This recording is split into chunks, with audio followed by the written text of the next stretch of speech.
Deputeti i Partisë Demokratike të Vlorës Bujar Leska i tha se përgjatë viteve nga 2021 deri në 2025, përfaqësuesit e Partisë Demokratike në Vlorë, edhe në programin politik të fushatës kanë theksuar fort domosdoshmërinë e një ndarjeje të re territoriale administrative. Partia Demokratike ka si variant shtimin e numrit të bashkive në qarkun e Vlorës dhe në veçanti krijimin e 4 bashkive, Orikumit, Topalltis ose Novoselës, Amantias, zona e Lumit të Vlorës, si dhe atë të Ksamilit. Leska i theksoi se përse është e nevojshme kjo ndarje. Shumë bashki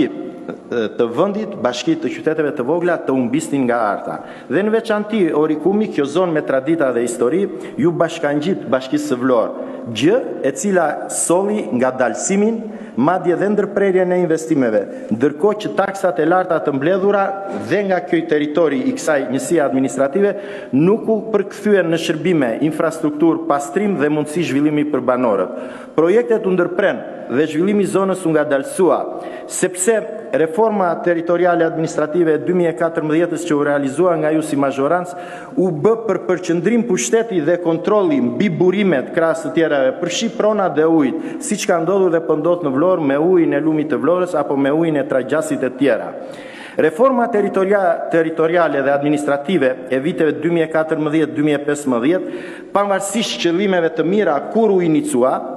ka sjell pasoja të thella negative për njësitë administrative të bashkisë Vlorë, duke thelluar pabarazinë zhvillimore dhe duke lënë në ares zona të tëra me potencial ekonomik dhe turistik. Centralizimi i shërbimeve dhe vendimarrjes ka dobësuar ndjeshëm përfaqësimin lokal dhe ka ulur efikasitetin në ofrimin e shërbimeve bazë si furnizimi me ujë, energji elektrike, infrastruktura rrugore e të tjera. Mungesa e investimeve dhe e vëmendjes institucionale ka ndikuar drejt për drejt në shpopullimin e këtyre zonave. Kjo është fatkeqësia më e madhe, në mbylljen e shkollave dhe në varfërimin e jetesës komunitare. Në vend që të sillte zhvillim dhe përmirësim të cilësisë së jetesës, kjo reformë ka prodhuar një realitet të zymë për banorët, duke e bërë të domosdoshëm rishikimin e saj në funksion të interesit të qytetarëve dhe zhvillimit të qëndrueshëm lokal. Rishikimi i saj drejt rritjes së numrit të bashkive nga 61 në 94 apo më shumë është një domosdoshmëri e padiskutueshme dhe në këtë aspekt unë i uroj sukses dhe komisionit bipartizan që është ngritur për këtë qëllim. Rikthimi i bashkive, kur i theksoj në veçanti, rikthimin e Orikumit si bashki në qarkun e Vlorës, rikthimin e bashkisë së Topalltis, Amantias, Ksamilit, do të sillte një tjetër konfigurim administrativ dhe një vitalizim të gjithanshëm të zonave. Kjo do të mësonte një qeverisje më pranë qytetarëve, rritje të investimeve, përmirësim të shërbimeve bazë dhe një zhvillim më të qëndrueshëm ekonomik e social për të gjitha njësitë përkatëse. Shtimi i numrit të bashkive është një vendim shumë i mençur strategjik i yni që do të frenoj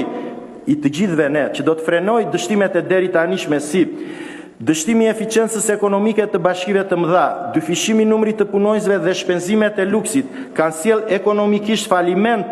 në fakt të bashkive dhe pabarazie varfëri në territor, shpopullimi masiv i territoreve, sidomos ato rurale, si rezultat i papunësisë, distancës dhe largimit së shërbimeve ndaj qytetarëve, mungesa e fondeve, subvencioneve, shkollave, asistencës sociale të tjera në territoret e ish-komunave apo territoret malore, mungesë transparencë, mungesë llogaridhënie dhe mos kontroll në përdorimin e fondeve nga taksa pagusit, mungesë përfaqësimi të shumë krajinave në këshillat bashkiake e të tjera e të tjera.